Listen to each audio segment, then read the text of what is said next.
Bueno, la anterior clase terminamos el tema de raíces de ecuaciones, ¿no? De acuerdo al programa. ¿Dónde está?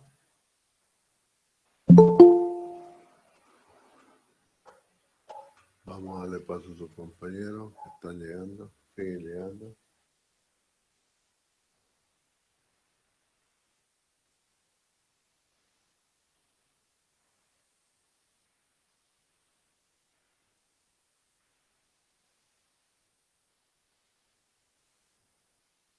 Aquí está.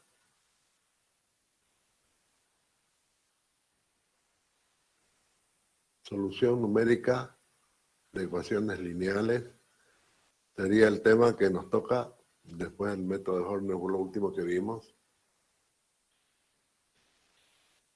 Vamos a ver en este caso, vamos a ver el método de Gauss-Jordan, el método de la inversión directa, el método de Jacobi, y luego vamos a ver interpolación de Lagrange por el polinomio de Lagrange y una introducción al plan Lie que es consecuencia de la interpolación polinomial. Y terminados esos temas, nosotros vamos a dar un examen. Bueno, ¿qué es una ecuación lineal o un sistema de ecuación lineal? Eso lo sabemos de colegio, ¿no? Desde colegio hemos aprendido a resolver ecuaciones lineales como la que tiene aquí a la derecha. Se puede ver, vamos a ponerlo aquí encima. Ese es un sistema, por ejemplo, de 3 ecuaciones con 3 incógnitas, ¿no? Las variables son x, y y z. Resulta que se dice lineal porque todas las variables tienen exponente 1, igual a 1, igual a la unidad. Todas las incógnitas variables, entonces tienen como exponente el 1. Por eso es que siempre van a formar rectas. En este caso, x, y y z representan rectas en el espacio. Si fuera x, y, no serían rectas en el plano, ¿no? Pero aparece todavía la coordenada z, por lo tanto son rectas en el espacio real, ¿no? Y para que haya solución, decimos que el sistema de ecuaciones lineales tiene solución cuando las 3 ecuaciones tienen un punto en común. En este caso, las 3 ecuaciones tienen un punto en común en el espacio. Las 3 se intersectan en un punto. Entonces hay solución, obvio, ¿no? Ese punto va a pertenecer a las 3 ecuaciones y esa sería la solución. En el caso del plano,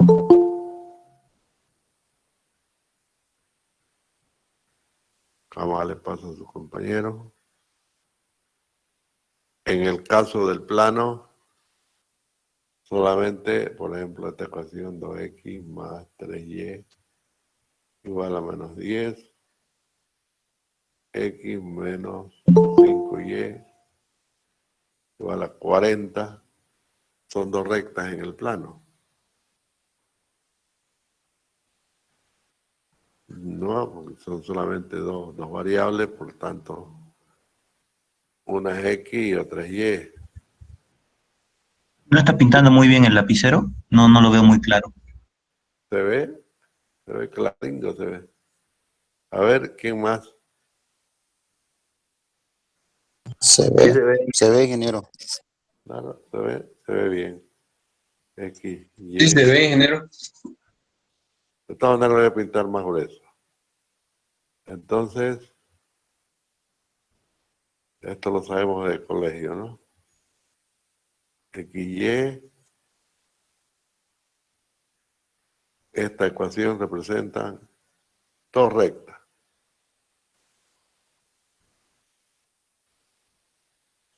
Dos rectas en el plano, ¿no es cierto? Que se cruzan en un punto.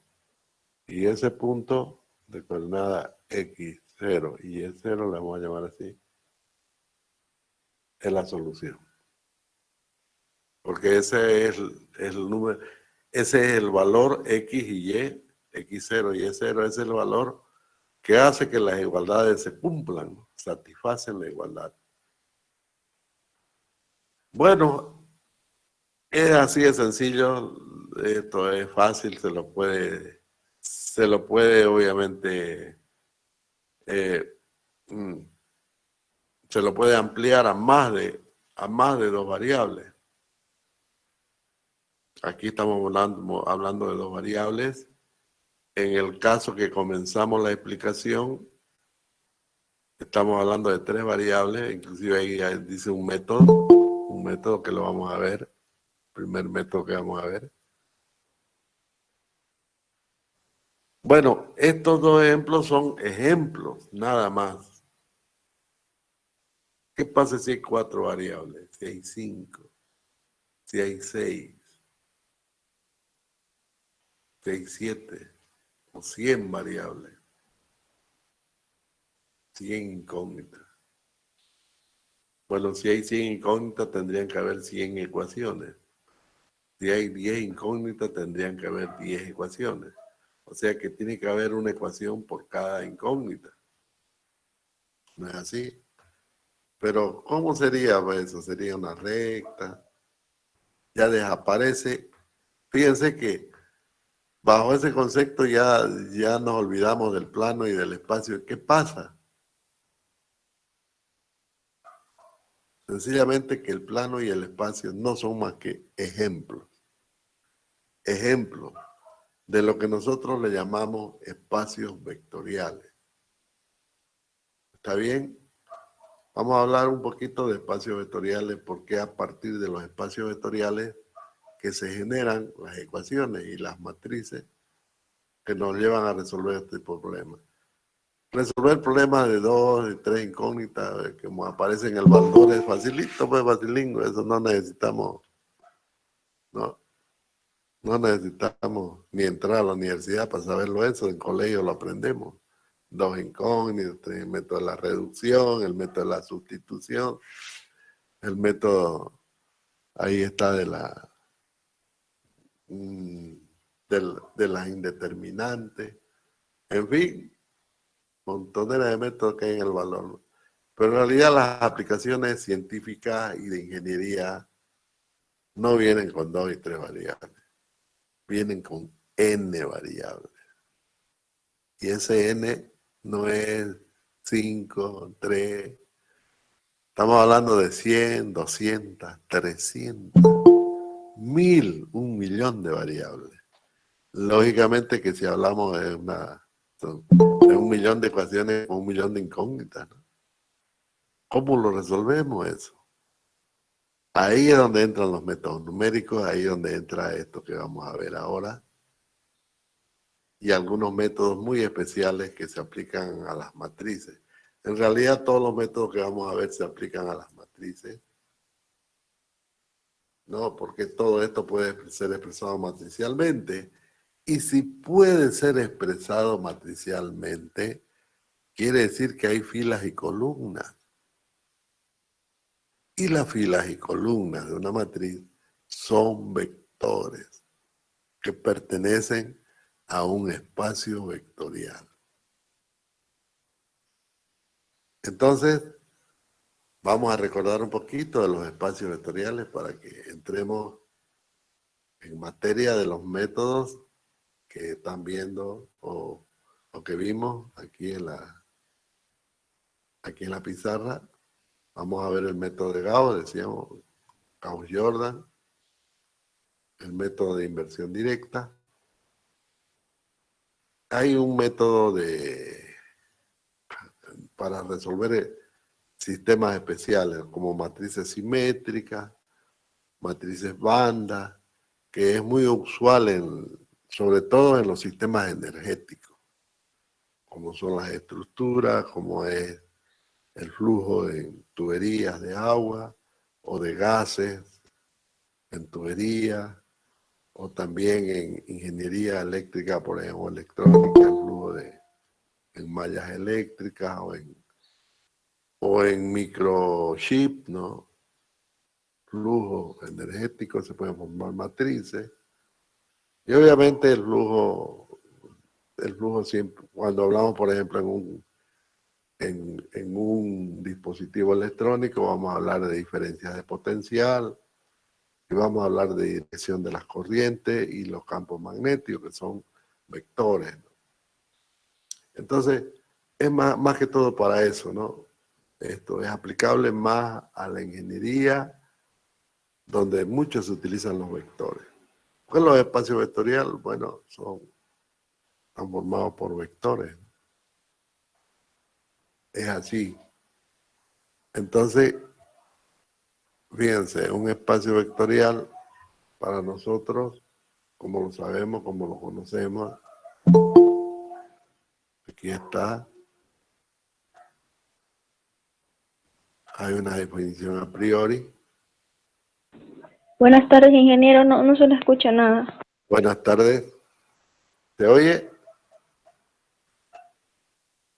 Sí, se escucha ahí. Sí, Yo lo escucho bien, ingeniero. ¿Me escuchan Clarísimo. clarito? Sí, todo bien. Entonces sus auriculares andan cacharros ya. Puede ser el volumen de su celular que está bajo, ¿no? Porque yo tengo buen volumen aquí, tengo una consola aquí donde transmito con mi micrófono, esos que se usan en los karaoke, ¿no? Y una consola enchufada al laptop. Entonces yo oigo retorno perfectamente bien. Veo la imagen de retorno perfectamente bien. Bien, jóvenes. Y la señal en el Twitter, en el tweet está perfecta. Todo está perfecto. ¿Qué es un espacio vectorial? Un espacio vectorial es el conjunto de todos los, ahí está la definición, el conjunto de todos los vectores de n componentes bajo las operaciones de suma de vectores y multiplicación por un escalar. Ahí habla de términos de estructuras de datos, ¿no? Ahí lo que tenemos abajo son las propiedades. En realidad, podríamos decir que acá está más o mejor un espacio vectorial es una estructura algebraica creada a partir de un conjunto no vacío. ¿Un conjunto de qué, pues? Un conjunto de elementos llamados vectores. Aquí le aumentaríamos eso a esta definición, aunque está correcta la definición, porque habla de un conjunto no vacío, algebraico, una estructura algebraica creada a partir de un conjunto no vacío, dice, una operación interna para los elementos del conjunto. Y esos elementos del conjunto son los vectores. Y una operación externa llamada producto por un escalar definido entre dicho conjunto y un cuerpo matemático. Ahí están los tres elementos básicos de la estructura, los cuatro serían, ¿no? B, que son los vectores, K, el cuerpo, el signo, que significan las operaciones, ¿no? Las operaciones. Ingeniero, disculpe, ¿está hablando? Sí, estoy hablando. ¿No me oye todavía? Los demás escuchan, sí, ¿no? Se lo escucha, ingeniero. Muy bien. Sí, sí. Ya me pregunta si está hablando su compañera. Y respóndanle, pues a ver, vamos a responderle por el chat. ¿Se oye bien? Díganle ahí, por el chat. Allá Debe ser su internet, Inge. Acéptele de nuevo cuando se salga. está hablando, ya lo respondieron. Debe ser su micrófono, su celular o algo, ¿no? Bueno. Estamos recordando entonces todo esto que ustedes vieron en Max 100. hace ya bastante tiempo, pero es bueno recordarlo. ¿Cuáles son esas operaciones? Aquí están las montoneras de operaciones, ¿no? En realidad se denominan axiomas, ¿no? Igualdad, adición, multiplicación por un escalar. Fíjense que los espacios vectoriales, los vectores son especiales. Un vector no es igual que, evidentemente está asociado a un número real o a un número complejo, pero un vector es un elemento que tiene otras características. Por ejemplo, tiene una dirección, tiene una intensidad, tiene una línea de acción, un punto de aplicación. O sea, tiene condicionantes físicas, ¿no? Pero lo que mostramos en los espacios vectoriales son estructuras matemáticas. Porque pueden ser, evidentemente, pueden ser expresados como sencillamente como flechas, ¿no? Como flechas. Flechas dibujadas, ¿no? Flechitas que se dibujan. Ahí están las flechas. Esas flechas matemáticamente son flechas, son objetos nada más, que está asociada a un número, a un valor real, que es su módulo. Pero también hay otros valores externos a los espacios vectoriales, externos e internos, ¿no? Que son los escalares. Los escalares en sí son tratados como números reales dentro de un cuerpo algebraico conocido como espacio vectorial. Es por eso que aquí van a ver multiplicación por un escalar. Entonces, K, el escalar A, B y C son los vectores, ¿no? Por lo tanto, son válidas las operaciones que normalmente conocemos en el álgebra de los números reales, ¿no? La ley distributiva, la ley asociativa, todo eso son aplicables a los vectores. Longitud o magnitud o norma también se llama vector, vector unitario, la conmutatividad, la ley distributiva, la multiplicación por un escalar. Todas esas son propiedades que deben obedecer todos los espacios vectoriales. Entonces, tiene que ser pues una estructura algebraica, pues eso es indiscutible, ¿no? Tiene que ser una estructura algebraica. Ahora, si nos vamos a los ejemplos que habíamos visto en la pizarra, ¿no? El ejemplo que ahí está a la derecha decía una ecuación. Es lógico que esa ecuación que tienen ahí, o como la que está en la pizarra, ¿dónde voy? Aquí está la pizarra. X y Y son vectores, ¿no? Pero que a su vez son variables. O sea que una variable puede representar un vector. Ahora, yo puedo expresar esto matricialmente. Se puede, ¿no es cierto? ¿Cómo lo podemos expresar matricialmente? Vamos a cerrar esta pizarra y vamos a abrir otra. Bueno, vamos a ponerlo más encimita. Para expresarlo matricialmente, vamos a hacerlo con azul. Ponemos los coeficientes, ¿no? 2, 3, 1 y menos 5. 2, 3, 1 y menos 5. Multiplicado por un vector columna que son las variables X, Y.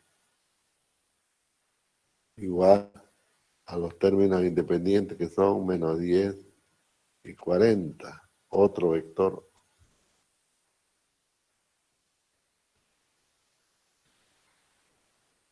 Fíjense, aquí he formado dos vectores. Este es un vector y este es otro vector. Y la matriz vendría a ser la matriz de coeficientes escalares.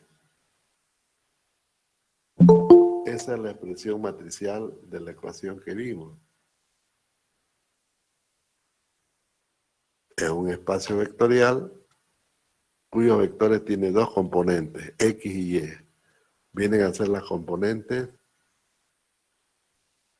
de cualquier vector, ¿no? De cualquier vector, X y Y. Fíjense que 10 y 40 es un vector cualquiera de ese espacio vectorial de dos componentes. Bueno, ¿cuántos vectores podemos hacer? Obviamente infinitos vectores, ¿no? Pero hay una característica en los vectores, en los espacios vectoriales en particular, lo que vienen los vectores. Fíjense,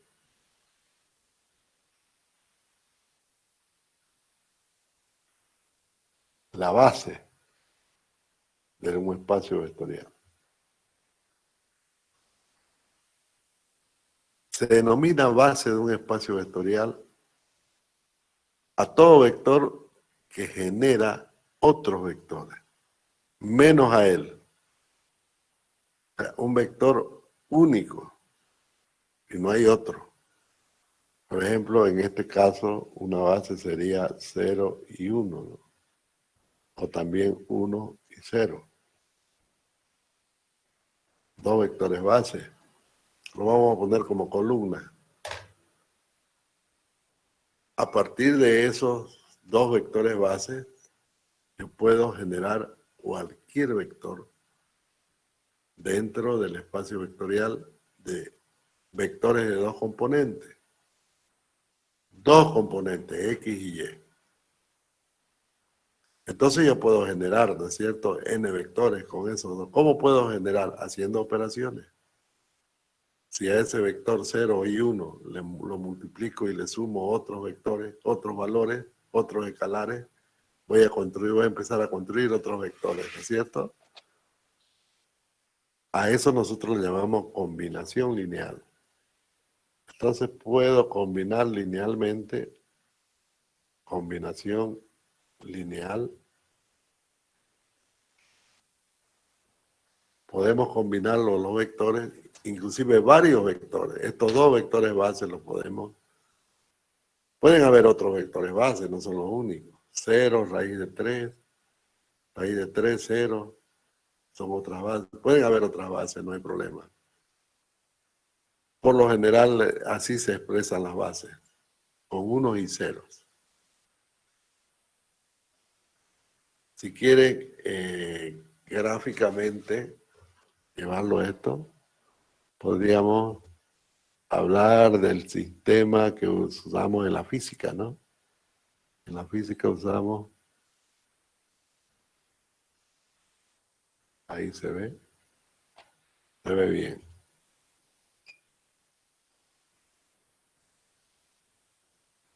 Cualquier vector F puede ser representado por sus trazas sobre el eje X y el eje Y, ¿no? En proporción a los vectores unitarios que se llaman los vectores Y y los vectores J. En realidad estos son vectores base. Estos son la base del plano euclidiano. Vectorial, ¿no? Hablando, porque en el plano se representan los vectores de tal forma que el vector F es una composición de su componente X y F por Y más FY por J. Así lo aprendimos en física, ¿no? Donde Fx y Fy vienen a ser los módulos del vector F, ¿no? Que en este caso se pueden calcular fácilmente esos módulos con el ángulo que forma el vector con el eje X. Bien, Ahí lo que estamos mostrando son dos vectores. Fíjense cómo esos dos vectores base I y J, ¿no? Pueden formar cualquier vector en el espacio. Ahí está, esa es una clásica combinación lineal. Esa igualdad que estoy colocando es la clásica combinación lineal que no la vemos así en física, pero en espacios vectoriales sí lo vemos así. Eso es una combinación lineal. Al fin y al cabo, quiere decir que todos los vectores del espacio vectorial son generados por las bases. Todos son generados por sus bases. Todos. ¿Está bien? Bueno, si volvemos a esa ecuación de arriba, ecuación matricial de arriba, es evidente que podemos hacer operaciones elementales, y hablé de otro concepto, operaciones elementales entre filas y columnas. Eso lo sabemos por Mach 103, ¿no? En matrices. Podemos hacer operaciones elementales hasta conseguir los vectores base en la matriz de coeficientes, como coeficientes, ¿no? Esa es una forma de encontrar la inversa de una matriz. Eso lo vamos a ver como una metodología que le llamamos inversión directa del sistema de ecuaciones, del sistema matricial de un sistema de ecuaciones lineales. Bien. Entonces, cuando varios vectores han sido generados por una y solo una base, se dice que hay dependencia lineal de una base. O sea que si los vectores base son los generadores de un espacio vectorial a través de combinaciones lineales, resulta que si todas las combinaciones lineales han sido obtenidas por uno y solo un vector base, todos esos vectores que se generan por una y solo una base son linealmente dependientes. Imagínense la columna de coeficientes 2, 1, 3, menos 5 que tienen allá. Si ambas columnas han sido obtenidas del mismo vector base, acabamos de decir que las filas y columnas de una matriz son vectores. 2, 1 y 3 menos 5 son dos vectores. Si ambos vectores resultan haber sido obtenidos del mismo vector base, se dice que esos dos vectores son linealmente dependientes.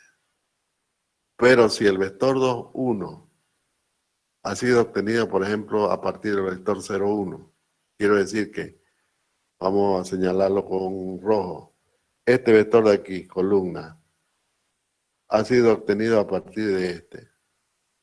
Y este otro de acá ha sido obtenido a partir de este otro. Son dos vectores base distintos.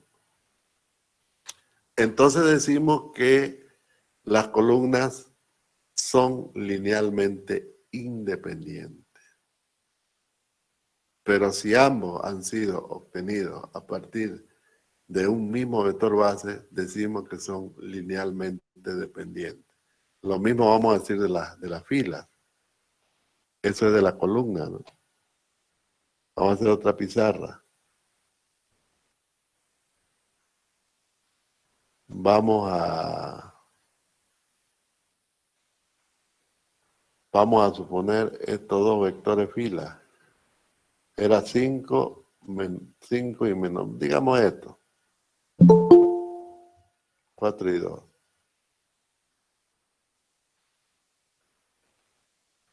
Y si esos dos vectores han sido obtenidos del mismo vector base, los dos han sido obtenidos de este vector base, entonces estas dos filas se dicen linealmente dependientes. Pero si esas dos han sido obtenidas de distinto vector, es, digamos, esta de este vector y esta otra de este otro vector base, 1, 0. Entonces se dice que ambas son linealmente independientes. ¿Ve? Obviamente que un vector de 2 componentes tiene su base de 2 componentes. Un vector de 3 componentes tiene base de 3 componentes. Un vector de 100 componentes tiene base de 100 componentes. Es así, ¿no? Fíjense cómo se ha desaparecido totalmente el concepto de vector, ¿no? Ya estamos hablando de pura estructura matemática, numérica. Así es, el vector, el concepto vectorial en matemática es abstracto. Yo no he dicho que son fuerzas, ni he dicho que son presión, hasta ahorita. Digo que son vectores, ¿no? Vectores que pertenecen a un espacio vectorial. Bien, el conjunto de vectores base que generan un espacio vectorial, precisamente se llaman eso, la base del espacio vectorial. Y el número de esos vectores constituye la base en sí, ¿no? El número, el valor. ¿Cuánto es la base de un espacio? Por ejemplo, en este caso la base es igual a 2, ¿no? Para el caso general del plano euclidiano, XY, la base es igual a 2. Para el espacio euclidiano, la base es igual a 3. Y así,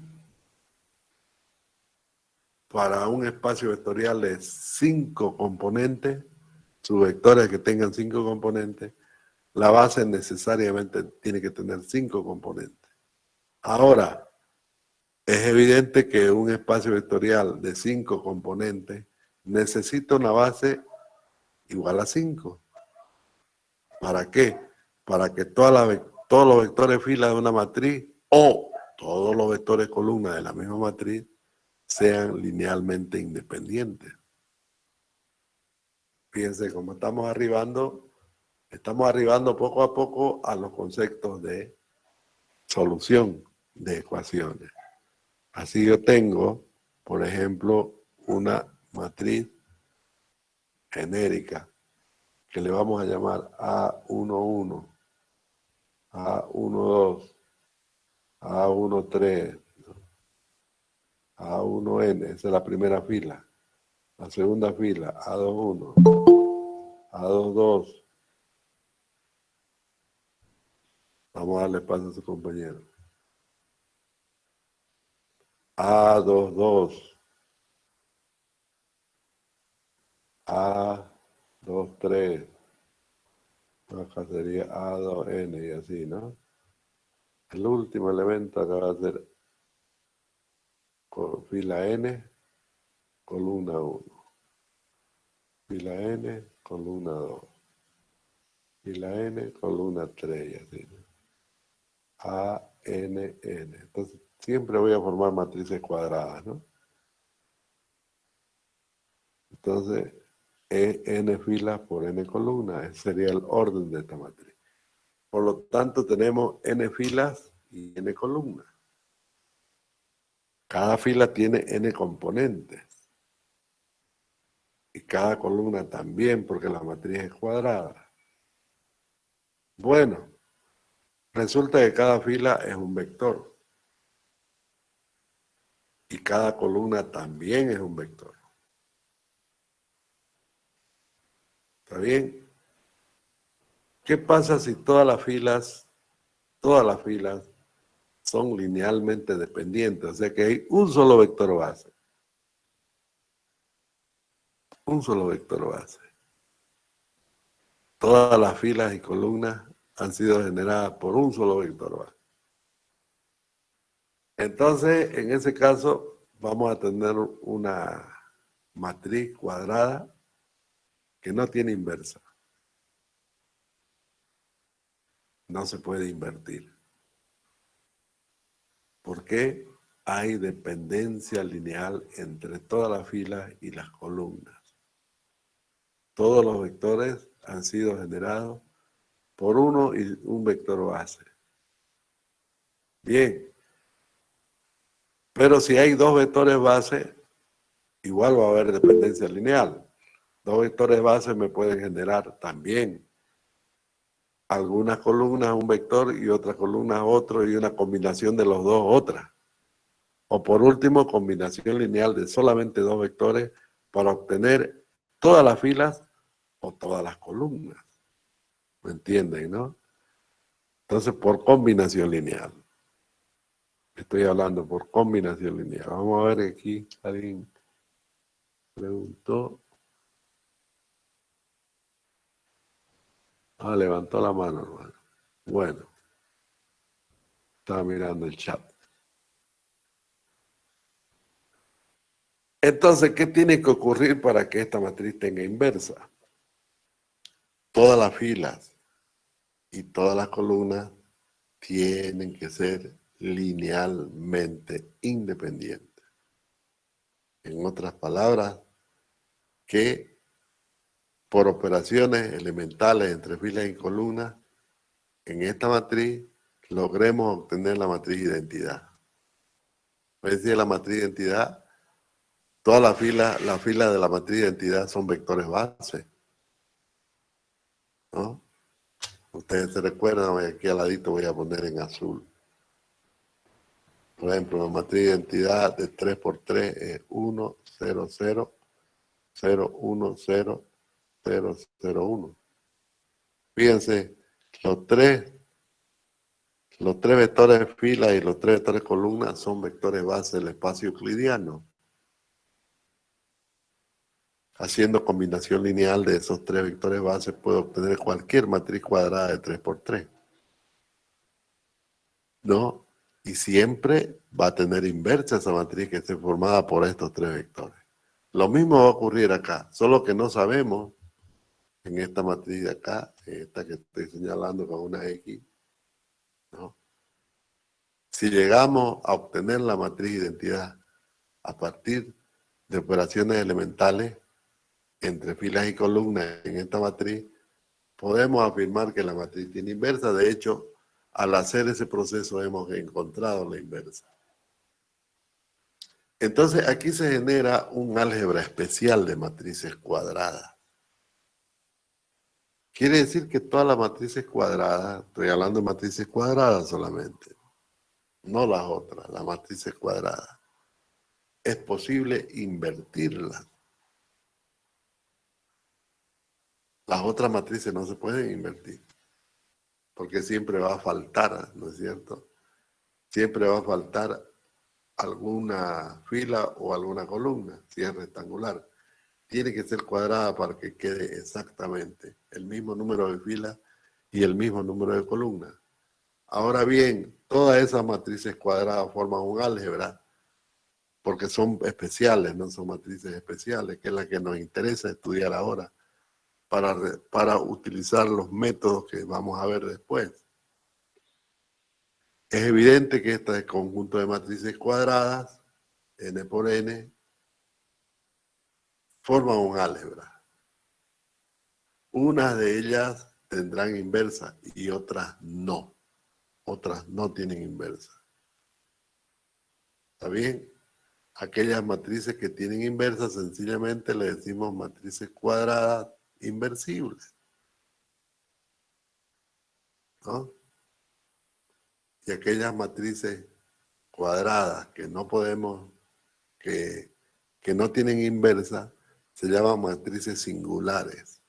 La singularidad. Aparece el concepto de singularidad que tanto lo hemos utilizado en matemáticas. Una singularidad es un punto donde no existe la función. Esa es una singularidad. Y obviamente aquí en el álgebra de matrices, todas las matrices cuadradas que no tienen inversa son singulares. Matrices singulares no tienen solución. Y saben que en la ingeniería siempre llegamos a matrices singulares, siempre. Ya después tenemos que buscarle la solución. Pero primero tenemos que llegar al sistema matricial. Estamos hablando de llegar al sistema matricial de n ecuaciones con una incógnita, ¿no? Donde esa matriz que hemos puesto se va a llamar la matriz A, así nomás. Este vector será el vector de las incógnitas y el otro vector será el vector B de términos independientes. Ahí tenemos un sistema, la matriz A es de orden n por n. N fila por n columna y obviamente X también y B también, ¿no? N componentes tendrán los vectores porque hay N componentes para la fila y N componentes para las columnas. Bien, para poder resolver este sistema de ecuaciones necesitamos que A sea inversible, tenga inversa. Porque si A tiene inversa, entonces X sencillamente, que son las incógnitas, va a ser igual a la inversa de A por el vector B. Esa es la solución. De modo que para que haya solución, A tiene que ser inversible. Si no tiene inversa, obviamente que no va a haber solución. Así de sencillo. ¿Y qué hacemos entonces cuando nos encontramos con problemas así? Donde podemos encontrar se llama formular, ¿no? Podemos formular el fenómeno de ingeniería como un sistema de ecuaciones matricial, así como lo ven. Se puede plantear así el problema, pero resulta que no tiene inversa.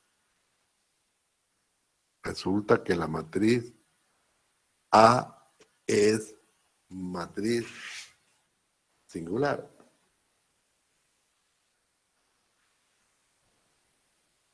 Las matrices que tienen inversa pueden ser las matrices no singulares, ¿no? Así de sencillo. Si existe A a la menos 1, entonces diremos que esa matriz A es no singular. Pero si no existe, es una matriz singular. Bueno, cuando tenemos esos problemas en la ingeniería, para resolver los sistemas, vamos a lo que se llaman las condiciones del contorno del modelo.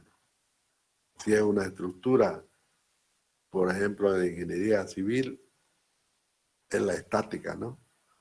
La estática es la compatibilidad. Tiene que cumplirse la ley de Newton, la tercera ley de Newton, y tiene que cumplirse la compatibilidad. En el caso de las tuberías, bueno, tiene que haber flujo constante, tiene que haber condicionamientos, ¿no? En las uniones o en los contornos, o tendrá que haber una bomba para que inicie el flujo, sea cualquier tipo de flujo, pero igual se puede plantear una ecuación. ¿Ve? Y con las condiciones de contorno se pueden resolver. Evidentemente, el hecho de incorporar condiciones de contorno se trata de aplicar a estos sistemas una especie de una operación matemática que la vemos en Max 103, se llama partición, ¿no? Partición de matrices. Podemos particionar también un sistema de ecuaciones matricial, así como lo podemos particionar en un subsistema con solución y un subsistema con condiciones de contorno. De esa manera se resuelven los problemas en la ingeniería. Bueno, eso es otra cosa. Nosotros lo vamos a aplicar en la medida en que sea necesario en cada una de las carreras, ¿no? En cada una de las materias. Ya les dije, esto se aplica en todo. En todas las ingenierías se aplica. Especialmente en la ingeniería eléctrica, electrónica, en la ingeniería civil. También se utiliza en reactores, en fin, hay montonera de aplicaciones. Entonces nosotros vamos a ver cómo podemos resolver esto. ¿Cómo podemos resolver esta ecuación? Sin necesidad de hacer esto, invertirla, por ejemplo, la matriz. Hacer una operación directa, por ejemplo, en este miembro, ¿no? O abordándolo todo. Ahí es donde vienen los métodos, pues, ¿no es cierto? Se plantean los métodos de solución del sistema, ¿no? Que algunos involucran la igualdad total, otros solamente utilizan la matriz A, otros utilizan la matriz A y la matriz X, ¿no? Otros utilizan todo el sistema, como es el caso de Jacobi. En fin, hay varios estrategias, ¿no?, para resolver. Y otro, el primer método, o el segundo creo que es el método de la inversión directa, o sea, obtener esta matriz inversa de forma directa. Es lógico que cuando usamos un software para resolver cualquier problema de la ingeniería, el software usa y monta estas ecuaciones. Para nosotros es transparente, pues no lo vemos. No lo vemos. Pero lo hacen, así es. Por ejemplo, todos los software que utilizan, que resuelven estructuras, utilizan ecuaciones vectoriales, así como las ven. El CIPECAD, el RAN, para los que estudian ingeniería civil, ¿no? Los que estudian ingeniería electrónica tienen ahí el software para resolver circuitos, ¿no? También con sistemas matriciales. Los que estudian, por ejemplo, ingeniería petrolera, van a ver en las redes de oleoductos, ¿no? También se monta todo el sistema de redes en ecuaciones matriciales. Los software en especial, ¿no?, que nos resuelven los problemas. El problema de flujo en tubería es el diámetro, ¿no? El diámetro, porque el material lo conocemos y todo lo demás, pero saber cuánto es el diámetro, ese es el problema. Y también las pérdidas de presión y todas esas cosas, ¿no? Bueno, entonces vamos a comenzar a hablar de los métodos,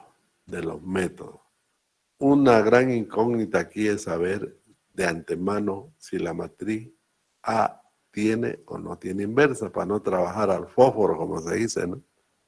Primero, ¿cómo averiguamos si esa matriz tiene o no tiene inversa? Hay una parte que lo vamos a estudiar a lo último, se llaman los cofactores.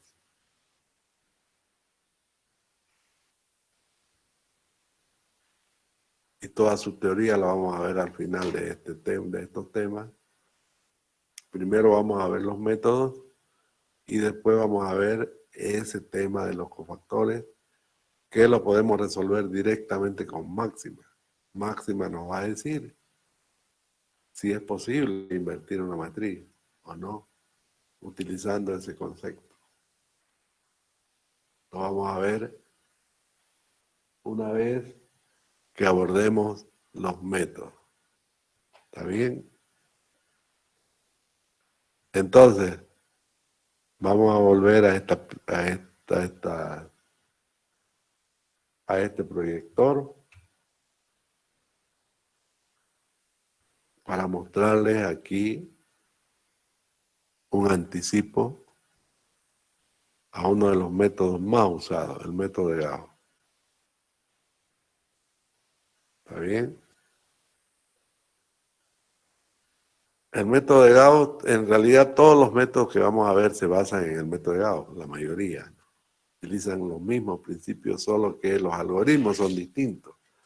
Pero los principios son los mismos, es decir, las operaciones entre filas y columnas, ¿no? Las operaciones elementales entre filas y columnas que las inventó Gauss, ¿no? Con su método, eso se utiliza en los otros. Obviamente que van a haber variantes, ¿no?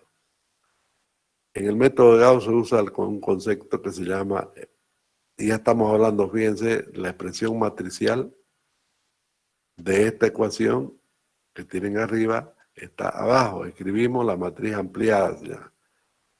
Aquí le llaman matriz ampliada. En otros textos se denomina la matriz aumentada.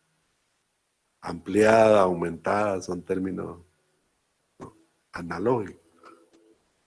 Entonces, escribimos la matriz ampliada y en otros libros, vuelvo a repetir, dice matriz aumentada, es lo mismo.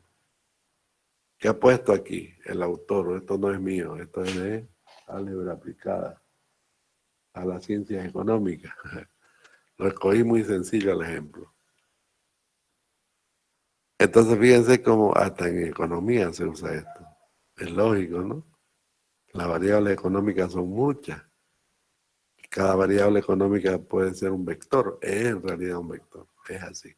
Bueno, entonces fíjense esta fila de acá, esta columna 9, 22, 6, está acá. En realidad todo esto no es más que los coeficientes de las variables, ¿no? Aquí está la matriz de coeficientes. Pero está ampliada, o sea, está aumentada.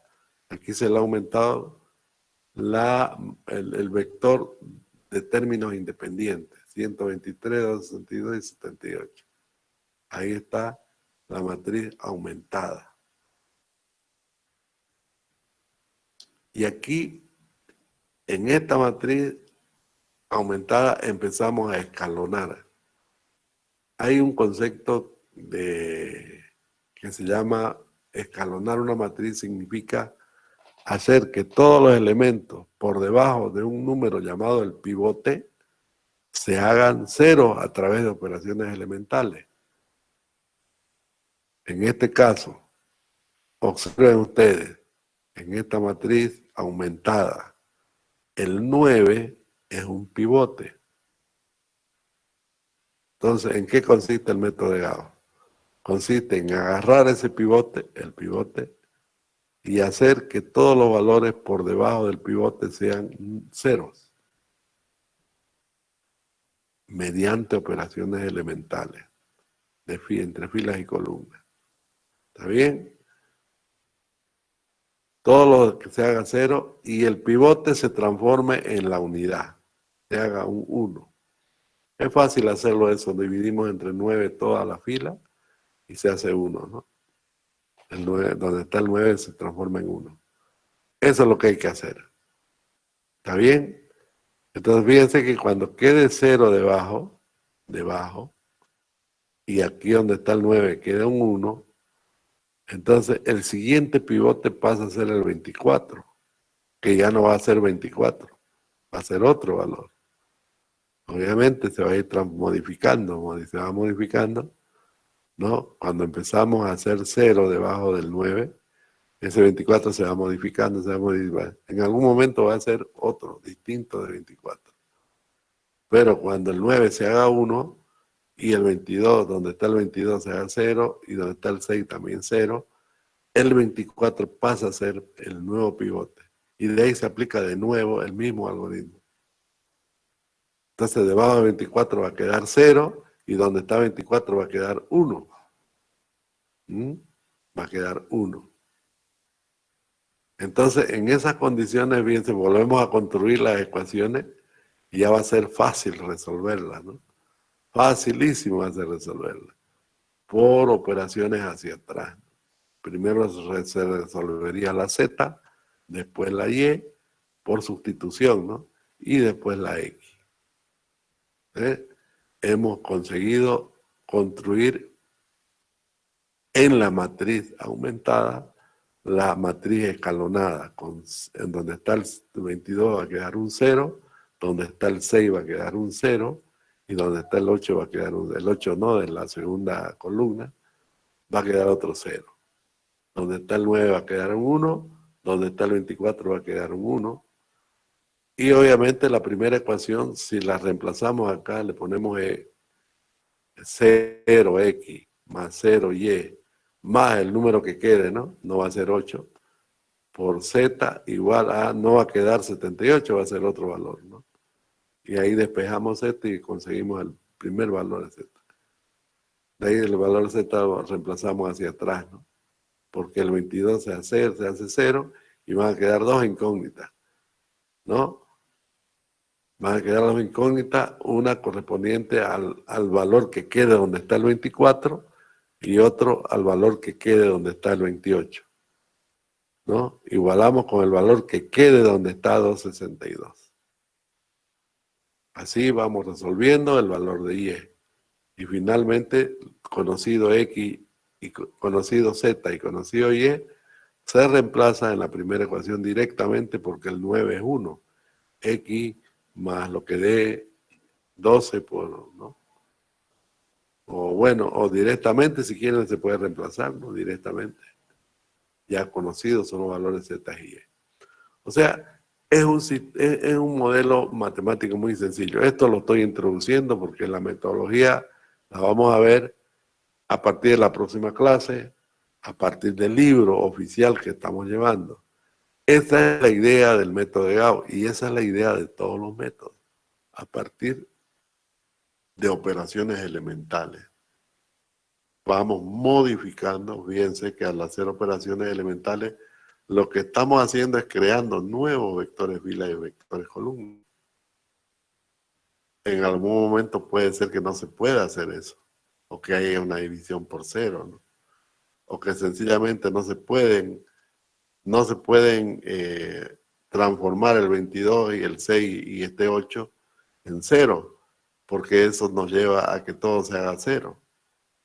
Eso quiere decir que vamos a estar dándole vueltas al problema y no vamos a llegar a la solución, porque sencillamente existe dependencia lineal.